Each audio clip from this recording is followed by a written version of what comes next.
ស៊ីនក្នុងរោងចក្រសុទ្ធតែខូចអស់ហើយមួយដេញដល់តាមរោគទំនិញបរទេសយ៉ាងខ្លាំងបើមិនបានបងធំមកជួយកែសម្រួលកម្រិតភាពជាក់លាក់ទេយើងគ្មានលទ្ធភាពសងសំណងខូចខាតកិច្ចសន្យាឡើយមិនក៏ឲ្យតែ400ចឹងឯងកុំមាត់ឯងដឹងអីហ្នឹងគុំវាត្រូវចូលរៀនសាកលវិទ្យាល័យវាប្រកាសជាមកអង្វរខ្ញុំសុំការងារធ្វើវិញមិនខានគឺត្រូវឲ្យវាដឹងខ្លួនថាបើគ្មានខ្ញុំវាគ្មានតម្លៃអ្វីទាំងអស់សៀវវិនរឿងប្រុសឯងចេះតែមកជ្រៀតជ្រែកធ្វើអីហើយតើគេចេះគ្រប់គ្រងមនុស្សណាស់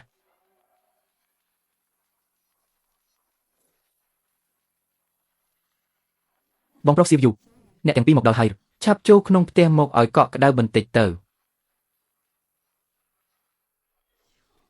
ហ៊ានមកមែនឬវៃដងអើយបើខ្លួនឯងចោះ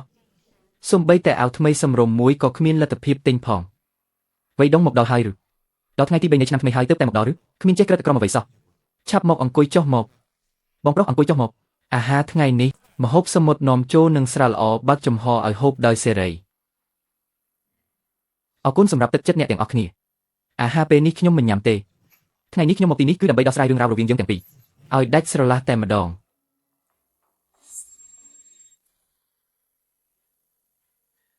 បងប្រុសកុំប្រកាន់ខ្លួនរឹងរូសធ្វើបាបខ្លួនឯងអីបងថ្លៃស្រីត្រូវបានគេកាត់ឈ្មោះចេញពីរោងចក្រវីនផនហើយឯកូនតូចយូត្រូវទៅរៀននៅសាកលវិទ្យាល័យល្បីនៅទីក្រុងឆាប់នេះថ្លៃឈ្នួលសិក្សានិងថ្លៃចំណាយផ្សេងបុកបញ្ចូលគ្នាទៅមិនមែនជាចំនួនតិចតួចទេណាឥឡូវនេះអ្នកសំបីតែការងារធ្វើក៏គ្មានផងតើយកលុយឯណាទៅឲ្យគេរៀននឹងហើយវៃតងចំពោះមុខសាច់ញាតិការអង្ក្បាលបន្តិចមិនមែនជារឿងអាម៉ាស់ទេយ៉ាងណាក៏អ្នកជាបងប្អូនជីដូនមួយរបស់ហៃតាបដែរគ្រួសារតកូលចៅរបស់យើងមិនអាចមើលអ្នកឲ្យធ្លាក់ខ្លួនត្រឹមតែលុយរយរៀលប៉ុណ្ណឹងទៅរែកសែងធ្វើការលំបាកនៅឯការដ្ឋានសំណង់នោះទេអញចេះចុះខ្ញុំទុកផ្លូវឲ្យអ្នកចុះស្អែកនេះអ្នកប្រញាប់ត្រឡប់ទៅរោងចក្រវិញទៅធ្វើការបន្តម៉ាស៊ីនសម្រាប់នាំចេញទាំងនោះត្រូវជួសជុលឲ្យស្អាតទាំងអស់ឃើញថាយើងជាបងប្អូនជីដូនមួយនឹងគ្នាមួយខែខ្ញុំឲ្យប្រាក់ខែ400នឹងណាវៃតងមិនប្រញាប់អរគុណហៃតាវទៅប្រាក់400នេះគឺគ្រប់គ្រាន់សម្រាប់ថ្លៃសិក្សារបស់កូនប្រុសអ្នកហើយនេះខ្ញុំមានចិត្តមេត្តាអំឡុងពេលបុណ្យទាននេះទេមនុស្សធម្មតាទូលលុបជង្គង់សុំក៏គេមិនប្រកាសថាឲ្យដែរអ្នកគ្រាន់តែជាកម្មករដែលគេបណ្ដឹងចេញតើទៅរកការងារដែលមានប្រាក់ខែខ្ពស់បែបនេះពីណាបានពិតជាសំណាងណាស់ហើយ400មានចិត្តមេត្តាចៅហៃតាវ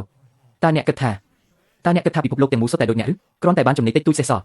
ក៏នាំគ្នាក្រវីកន្ទុយដេញតាមមេដែរកុំឲ្យមុខមិនយកមុខមាត់ឲ្យសោះណាមុខមាត់ហេមនុស្សអត់សិលធម៌ដូចជាអ្នកក៏មានមុខមកនិយាយរឿងមុខមាត់ជាមួយខ្ញុំដែរឬកាលពី3ឆ្នាំមុនរោងចក្រនឹងផលិតចេញតែរបស់ខូចពេលដែលម្ចាស់បំណុលដេញដល់រហូតស្ទើរតែចង់លោតទឹកសម្លាប់ខ្លួនតើជានរណាដែលលុតជង្គង់ចុះអបជើងខ្ញុំជាប់យំសោកសង្រេងអង្វរឲ្យខ្ញុំជួយជីវិតកាលនោះអ្នកស្បោះស្បាយនឹងមេឃនឹងដីថាសុំតែឲ្យខ្ញុំលះបង់ការងាររត់មកជួយអ្នកនឹងចែកប្រាក់ចំណេញចុងឆ្នាំឲ្យខ្ញុំ 30% ចុះលទ្ធផលវិញយ៉ាងម៉េច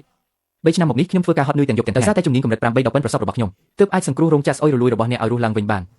ឆ្នាំនេះអញរកលុយបានរាប់សែនចេះតែធ្វើរឿងរំលាយស្ពានក្រោយឆ្លងបែរជាយកលុយតែ800រៀលមកដេញបងចេញឥឡូវអញនៅមានមុខមកនិយាយដាក់បងពីលើទៀតផងកាត់ប្រាក់ខែបងត្រឹម400រៀលស្អីគេកុំមកនិយាយបង្កាច់ខុសឲ្យបងអីណាអញមិនឲ្យហើយអញធ្វើអីអញបានហ៊ានមករករឿងដល់ផ្ទះអញទៀតហើយជឿទេថាអញហៅគេមកសម្លាប់ឯងចោល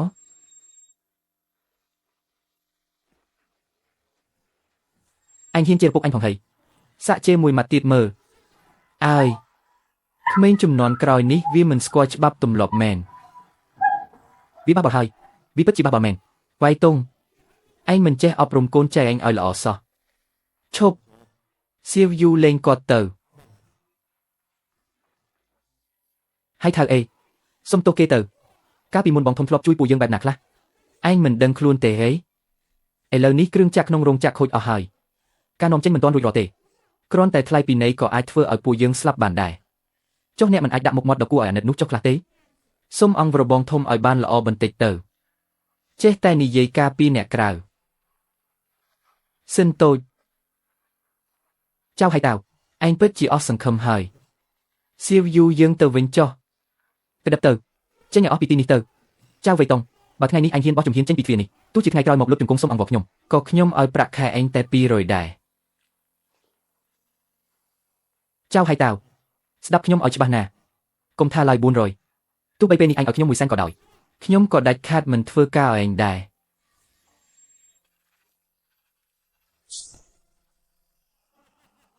លោកសិនម៉ាស៊ីនមួយឈុតនេះទិញមកល្អណាស់ចាំខ្ញុំកែតម្រូវភាពជាក់លាក់វាម្ដងទៀតធានាថាអាចដាក់ចូលដំណើរការផលិតបានភ្លាមតែម្ដងត្រូវហើយមានលោកគ្រូចៅមើលការខុសត្រូវបែបនេះពួកយើងទិញតែរបស់ដែលមានគុណភាពខ្ពស់ម៉ាស៊ីនមកដល់ហើយតែយើងកំពុងខ្វះកម្លាំងពលកម្មយ៉ាងខ្លាំងតើត្រូវធ្វើបែបណាទៅកុំបារម្ភអី អ្នកដែលគួរមកគេកំពុងតែមកដល់ហើយលោកគ្រូចៅហើយអ្វីបានជាលោកនៅទីនេះលោកលីវមិនបានជួបគ្នាយូរហើយណារោងចក្រមួយនេះគឺខ្ញុំនិងលោកសិនចាប់ដៃគូគ្នាបង្កើតឡើងព្រះអើយមិននឹកស្មានថារោងចក្រធំមួយនេះជារបស់លោកគ្រូចៅសោះលោកគ្រូចៅពួកយើងលែងទ្រាំនឹងចរិតរបស់ហៃតាវទៀតហើយពួកយើងឈប់ធ្វើការនៅទីនោះអស់ហើយតើនៅទីនេះនៅខ្វះមនុស្សទេបងរោងចក្រយន្តកិច្ចយន្តដុំកំពុងតែត្រូវការមនុស្សជំនាញបើបងប្អូនពេញចិត្តអាចមកធ្វើការជាមួយខ្ញុំបានប្រាក់ខែគោលនឹងឡើង 20% បន្ថែម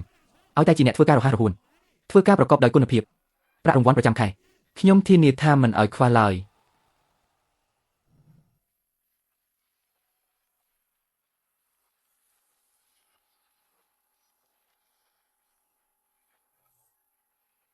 នៅមិនទាន់រកគ្រូជាងដែលមានសមត្ថភាពសម្រុំបាននៅឡើយទេហើយក៏នៅមិនទាន់រកម្ចាស់រោងចក្រដែលល្អឃើញដែរក្រោយចូលឆ្នាំយើងបានសម្ភាសគ្រូជាងជំនាញអស់7 8នាក់ហើយតែដល់ពេលសាកល្បងគឺដឹងថាអន់ទាំងអស់គ្មានអ្នកណាអាចប្រៀបនឹងជំនាញកម្រិត8គ្មានអ្នកណាអាចកំណត់ភាពជាក់លាក់ដល់កម្រិតនោះបានទេបើអញ្ចឹងទៅរកនៅខេត្តទៅរកនៅតាមខេត្តផ្សេងទៀតទៅហ៊ានឲ្យថ្លៃខ្ពស់ទៅបើមួយខែ500មិនបានឲ្យ1000ទៅបើ1000មិនបានឲ្យ2000ទៅលុយច្រើនគេមិនខ្លាចការងារពិបាកទេរកមនុស្សឲ្យខ្ញុំឲ្យបានឆាប់តាមដែលអាចធ្វើទៅបានលោកចៅការបញ្ជាទិញរបស់លោកលីវចិត្តដល់ពេលកំណត់ហើយចិត្តដល់ថ្ងៃត្រូវប្រកួតទំនិញហើយសូម្បីតែបើដំណើរការរោងចក្រក៏យើងមានបញ្ហាដែរបើប្រកួតទំនិញមិនទាន់ពេលលោកលីវនឹងទាមទារសំណងកិច្ចសន្យា3ដងទោះលួររោងចក្រចោលក៏យើងសង្កេមិនរួចដែរស្ងាត់មកទៅឈរនៅនឹងធ្វើអីអាចដោះស្រាយបញ្ហាបានមែនទេនៅចាំអីទៀតទៅរកមនុស្សមកលោកឆឹងបើធ្វើមិនកាត់ទេមានតែទៅសុំទោសបងប្រុសអ្នកឯងទៅសុំឲ្យលោកគ្រូសៅត្រឡប់មកវិញទៅត្រូវការឲ្យឯងប្រាប់ទៀតឬពួកឯងទាំងអស់គ្នាចេញទៅឲ្យឆ្ងាយទៅ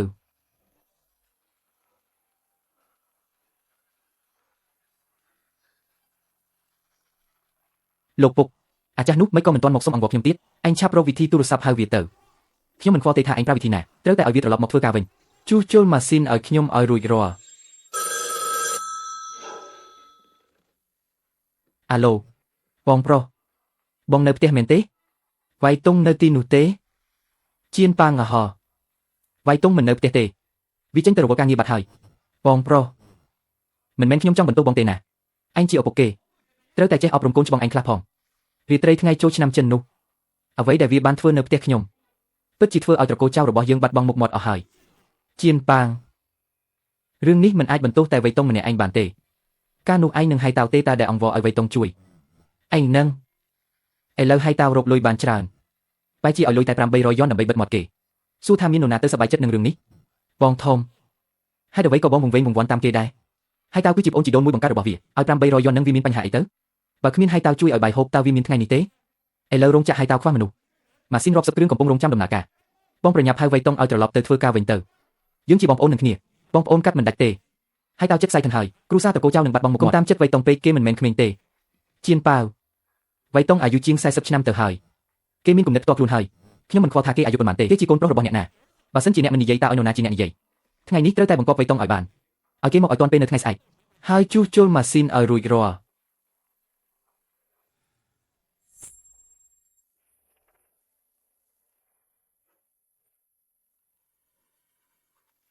អាឡូនរណាគេវៃតុងមែនទេគឺខ្ញុំពូទី2របស់ឯងនេះ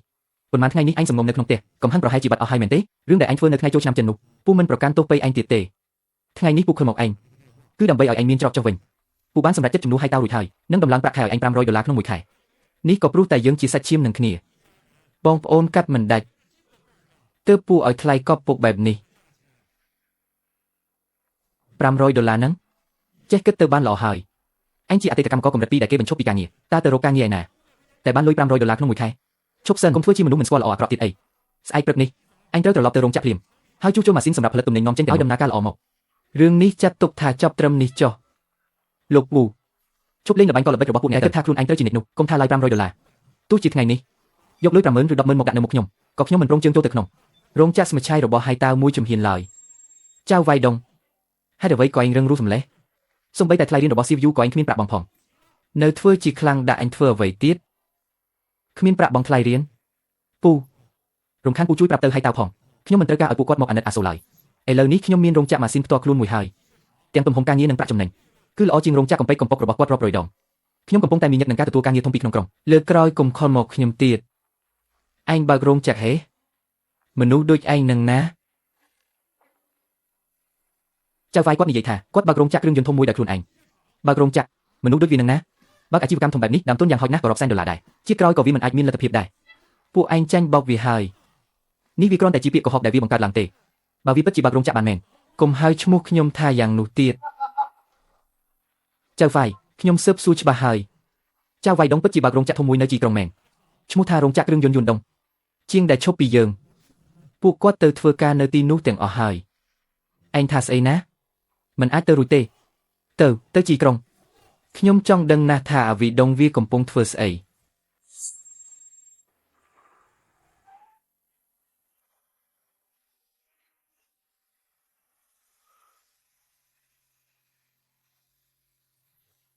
មិនអាចទៅរួចទេតើវាយកលុយពីណាមកបើករោងចក្រធំម្ល៉េះចុះទៅមើលបន្តិចមើល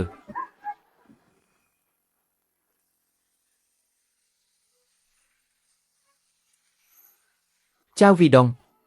អញចង់បានន័យថាម៉េចបើករោងចក្រធំខ្នាតនេះដោយស្ងាត់អញធ្លាប់បានសួរយោបល់ខ្ញុំហេតុអ្វីខ្ញុំត្រូវសួរអ្នកខ្ញុំបើករោងចក្រតើត្រូវសុំការអនុញ្ញាតពីអ្នកទៀតឬបើអញបើករោងចក្របែបនេះចុះរោងចក្រខ្ញុំត្រូវធ្វើម៉េចនរណានឹងជួយតម្រង់ម៉ាស៊ីនទំនើបទាំងនោះឲ្យខ្ញុំបញ្ជាឲ្យឯងបិទរោងចក្រនេះភ្លាមហើយនាំកម្មករជំនាញទាំងនេះត្រឡប់ទៅជាមួយខ្ញុំវិញឯងបញ្ជាខ្ញុំលោកម្ចាស់ចៅឯងមិនរវើវីពេកទេមិនមែនឯងទេដែលនិយាយនៅយប់ចូលឆ្នាំចិនថាបើមិនចង់ធ្វើការឲ្យខ្ញុំក៏រមៀលក្បាលចេញទៅចុះមិនក៏ឥឡូវខ្ញុំឈប់ធ្វើឯងនៅតែមិនព្រមឲ្យខ្ញុំទៅទៀតឬឯងវ៉ៃតងអើយរឿងធំដុំបែបនេះហេតុអ្វីក៏ឯងមិនពិភាក្សាជាមួយគ្រូសាសិនហើយតើក៏ជាប្អូនជីដូនមួយបង្កើតរបស់ឯងដែរឥឡូវរោងចក្ររបស់គេកំពុងជួបការលំបាកឯងជាបងគេមិនក៏ហ៊ានចិត្តដាច់ចោលគេទៅវិញធ្វើបែបនេះមិនមែនស្មើនឹងឯងកំពុងតែរុញច្រានប្អូនឲ្យទៅរកផ្លូវសាស្ត្រទេហើយវ៉ៃតងយើងជាគ្រូសាតែមួយតើយកបែបនេះចុះឲ្យតែឯងព្រមត្រឡប់ទៅវិញជួយជួសជុលម៉ាស៊ីនឲ្យហើយតើពួកយើងនឹងសម្រេចចិត្តឲ្យប្រាក់ខែឯងខ្ពស់ជារៀងរាល់ខែគ្រូសាតែមួយឲ្យប្រាក់ខែខ្ពស់មែនទេកាលពីខ្ញុំធ្វើការឲ្យអ្នក3ឆ្នាំដូចសត្វដូចធាតុដែលសន្យាថានឹងចែកចំណេញ 30% ឲ្យខ្ញុំនោះពេលដែលយកលុយ800យ៉នមកបោះឲ្យខ្ញុំដេញចោលនោះមិនក៏ពួកអ្នកមិននិយាយពាក្យថាគ្រូសាតែមួយទៅវិញពួកអ្នកគិតថាខ្ញុំចៅវៃតុងជាមនុស្សរងមែនទេតែចង់ធ្វើបាបឬជន់ឆ្លេកខ្ញុំយ៉ាងម៉េចក៏បាននោះនៅទីនេះគឺជារោងចក្រផលិតគ្រឿងចក្រយន្តដុំមិនមែនជាកន្លែងដែលពួកអ្នកមកបង្កចំនួនបានទេចេញទៅឲ្យផុតពីទីនេះភ្លាមវៃដងក្មួយត្រូវតែជួយសង្គ្រោះហើយតាវណាហើយតាវជាប្អូនជីដូនមួយបង្កើតរបស់ក្មួយណារោងចក្ររបស់គេជិតដល់ថ្ងៃកំណត់ប្រគល់ទំនិញហើយវៃដងបែបនេះចុះពូនឹងឲ្យហើយតាវផ្ដល់ប្រាក់ខែខ្ពស់ដល់ក្មួយ$1000ក្នុងមួយខែចំណែកប្រាក់ចំណេញចុងឆ្នាំពូនឹងឲ្យហើយតាវកាត់ជូនក្មួយ10000មិនមែនទេ20000ក៏បានដែរឯងមកនិយាយរឿងឈួតអីនេះជាកិច្ចការផ្ទៃក្នុងគ្រួសារត្រកូលចៅរបស់យើងវាពាក់ព័ន្ធអីនឹងឯងសៅហើយតាវកាលពីលោកគ្រូសៅនៅធ្វើការឲ្យរោងចក្រឯងខំធ្វើការដូចគោដូចសេះឯងបានប្រព្រឹត្តចំពោះគាត់យ៉ាងម៉េចខ្លះពិតមែននឹងអាពូអត់ស្គាល់គុណគេទាំងស្រុងចុះមុននឹងឯងទៅណាអស់ហើយពួកឯងស្ងាត់មកទៅនៅហ៊ានយកលុយចំណែក20000នោះមកគូជាផ្លូវការដើម្បីបោកប្រាស់ទៀតឯងស្មានថាលោកគ្រូសៅគាត់ចង់បានលុយស្មោកគ្រោកបន្តិចបន្តួចរបស់ឯងណាឬឯងដឹងទេថារោងចក្រផលិតផលយន្តសៅហ្វឹងប្រាក់ចំណេញសុទ្ធនៃបាច់ទំនិញមុនចូលឆ្នាំនេះមានចំនួនប៉ុន្មានគឺច្រើនដល់ទៅជាង60000យ៉នមិនត្រឹមតែប៉ុណ្ណោះការបញ្ជាទិញរាប់សិបម៉ឺនរបស់លោកលីននៅឆ្នាំក្រោយសុទ្ធតែស្ថិតនៅក្នុងដៃពួកយើងទាំងអស់ពួកយើងក៏នឹងនាំចូលបន្ថែមទៀតឆាប់នេះដែរឧបករណ៍ថ្មីបន្ថែមទៀតអាជីវកម្មកំពេចកំប៉ុករបស់ឯងនឹងក៏ហ៊ានមកធ្វើជាសប្បុរសធម៌ដាក់លោកគ្រូចៅដែរឬជាង60000មិនអាចទៅរួចទេរឿងនេះមិនអាចទៅរួចដាច់ខាតជារឿងកុហកពួកឯងទាំងអស់គ្នាកំពុងកុហកខ្ញុំឯងគ្រាន់តែជាកម្មករជាន់ទី2ដែលគេបញ្ឈប់ពីការឯងរកលុយបានច្រើនបែបនេះដោយរបៀបណាលុយទាំងអស់នេះគឺជាកម្មសិទ្ធិរបស់ខ្ញុំវាគួរតែជារបស់ខ្ញុំតាំងពីដើមមកចៅវ៉ៃដងឯងធ្លាប់ជាកម្មករក្នុងរោងចក្ររបស់ខ្ញុំបច្ចេកទេសដែលឯងកំពុងប្រើគឺសុទ្ធតែរៀនសូត្រចេញពីក្នុងរោងចក្រខ្ញុំទាំងនោះលុយ60000ដែលឯងរកបាននេះរួមទាំងម៉ាស៊ីនទាំងនេះទៀតគឺសុទ្ធតែជាទ្រព្យសម្បត្តិរបស់ខ្ញុំទាំងអស់ឯងគឺជាចៅដែលលួចលុយរបស់ខ្ញុំពិតជាលោកខ្លួនចង់បានលុយខ្លាំងពេកហើយកាលពីឲ្យខ្ញុំត្រឹមតែ800យ៉នចុះហេតុអ្វីមិននិយាយថាជាលុយរបស់គាត់ដែរទៅដល់ពេលឃើញគេរកលុយបានស្រាប់តែមកតាមដណ្ដើមមិនចេះខ្មាស់គេខ្លះទេខ្ញុំមិនដឹងមនុស្សអ្វីទាំងអស់ការបញ្ជាទិញក្រៅប្រទេសរបស់ខ្ញុំមិនទាន់គ្រប់ចំនួនលោកនឹងប្រឹងខ្ញុំហើយខ្ញុំត្រូវសងសំណង3ដងនៃកិច្ចសន្យាខ្ញុំនឹងខ្សែធនមិនខានមិនបានទេរោងចក្ររបស់ឯងត្រូវតែបិទជាបន្ទាន់ហើយប្រគល់ប្រាក់ចំណេញទាំងអស់ឲ្យខ្ញុំមកឯងខ្សែធនតើពាក់ព័ន្ធអ្វីនឹងខ្ញុំផ្លែផ្កាជូរចត់ដែលឯងបានដាំឯងត្រូវតែទទួលវាដោយខ្លួនឯងទៅលោកសិនដេញពួកគេចេញទៅកុំឲ្យពាក្យសម្ដីអសរោះទាំងនេះធ្វើឲ្យយកខ្វក់ដល់ប្រជាកម្មករយើងរឿងពន្យាពេលការដឹកជញ្ជូនឲ្យលោកលីវខំប្រឹងផលិតឲ្យអស់ពីសមត្ថភាពចាស់ខ្ញុំចាំតែពាក្យនេះពីលោកយូរហើយឆ្មាំសន្តិសុខណែណាលោកគ្រូលីវនាំគ្នាមកជួយដៃជួយជើងមកពួកអាពុតដែលមកបង្កចំនួនទាំងនេះបោះពួកវាចេញទៅក្រៅឲ្យអស់លែងដៃខ្ញុំពួកអ្នកថោកទាបឲ្យលែងដៃខ្ញុំសាវវៃដងអញហ៊ានធ្វើដាក់ខ្ញុំបែបនេះមែនទេអញឃើញគេស្លាប់មិនជួយឯងនឹងមិនស្លាប់ល្អទេនៅហ៊ានមករឹងទៀតហេពួកអញកំពុងធ្វើស្អីនេះជាសង្គមមានច្បាប់ទម្លាប់ណាលែងកូនប្រុសខ្ញុំវៃដងកុំចិត្តដាច់ពេកអី ចេញទៅពេលដែលពួកអញកាត់ប្រាក់ខែពួកយើងពេលដែលពួកអញដេញពូឆៅចេញពីផ្ទះចុះពេលនោះហេតុអ្វីមិនគិតថាខ្លួនអញចិត្តដាច់ឥឡូវមកធ្វើជាមនុស្សល្អអីទៀត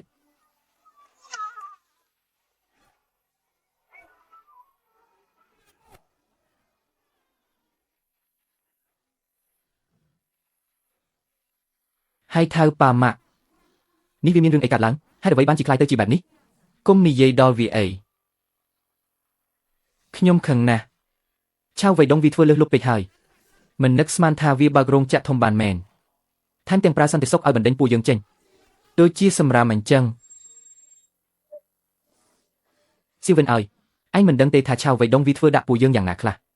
វាចំណេញបានជាង 60000 យួនឯណោះបែរជាមិនព្រមចែកពួកយើងសំបីតែមួយសេនឃើញរោងចក្ររបស់ហៃតាវចិត្តខ្សែធនហើយនៅធ្វើជាមើលមិនឃើញទៀតពិតជាអាពុតអត់គុណមែនហៃតាវដល់ពេលនេះហើយនៅមិនទាន់ដឹងខ្លួនទៀតហីតើបងប្រុសមានហេតុផលអ្វី